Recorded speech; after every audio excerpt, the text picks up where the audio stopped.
We're back with the Honda Gx25 motorized bike. Done quite a few modifications and added a couple new parts since the last video. And yeah, it's been a lot of testing, a lot of trying things, and kind of a slow process, but yeah, it's finally working the way that I had sort of thought it would at the beginning of this project. I can actually shift through all the gears now, 6 gears total.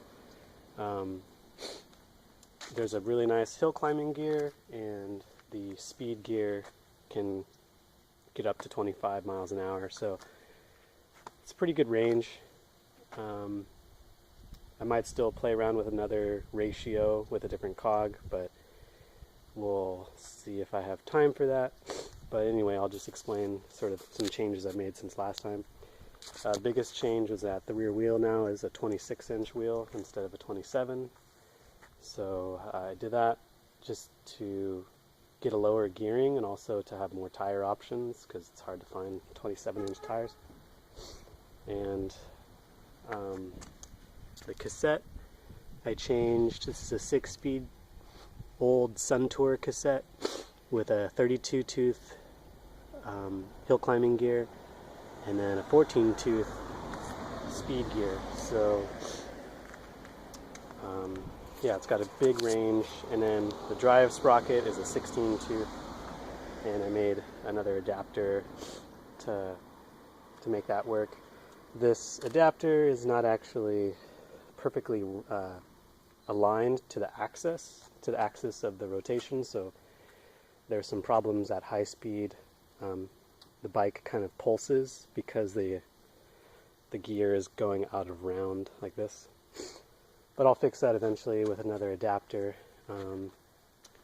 Yeah, I added this brace here because the motor was actually under torque. It was turning the whole frame down here, so I added this brace with a bolt through the top of the top tube to strengthen the whole thing, and that did a lot to help with that.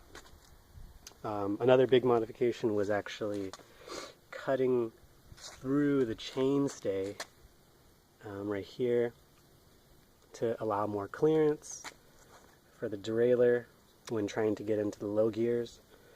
It was actually, because of where the chain line is, it was slapping the chainstay, and yeah, I wasn't able to get into the lower gears, so that was a big problem. And I was worried about that at the beginning of this project.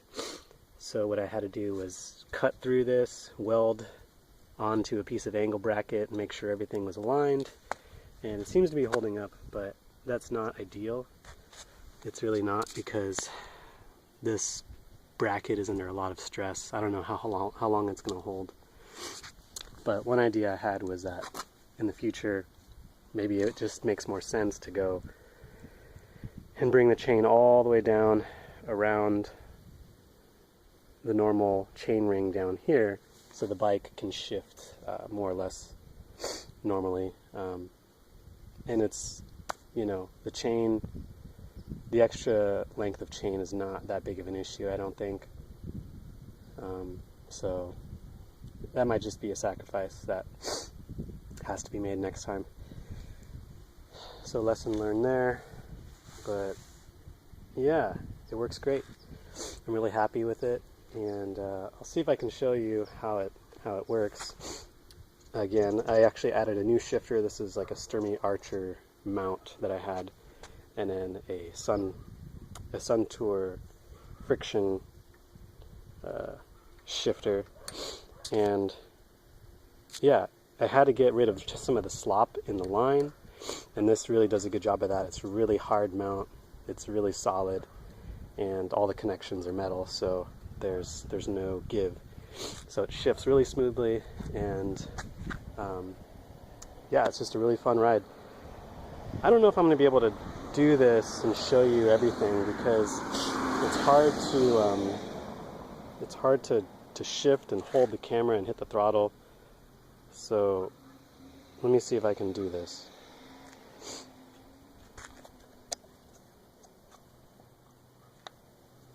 turn it on, start it up.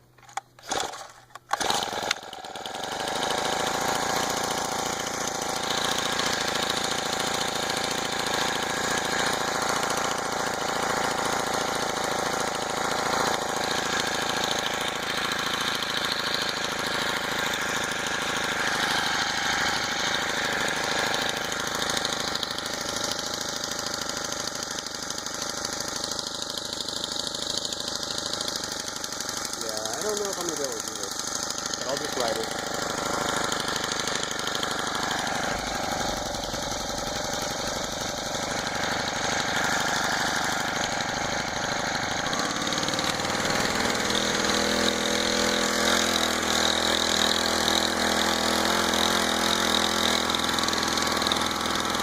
Okay, it's in the hill turning here right now.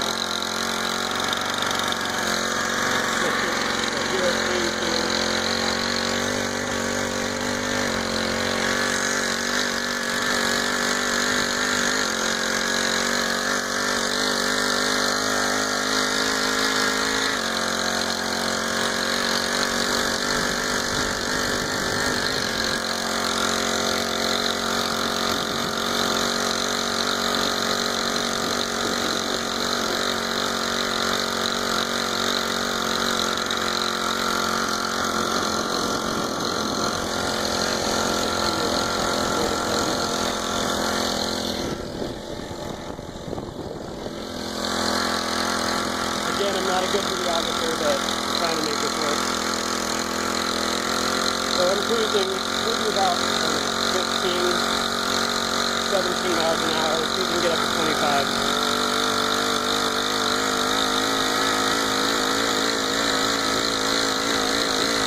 Might be going about 20 miles an hour now. The motor is pretty much max RPM.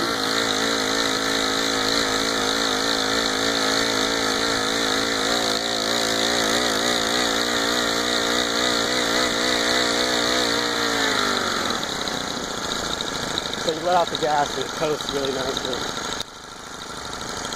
That was one of the other goals of this project, was to have it coast without any drag on the chain. So it's just freewheeling right now. Turn around and go back.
Well, so that's the how it is in its current state.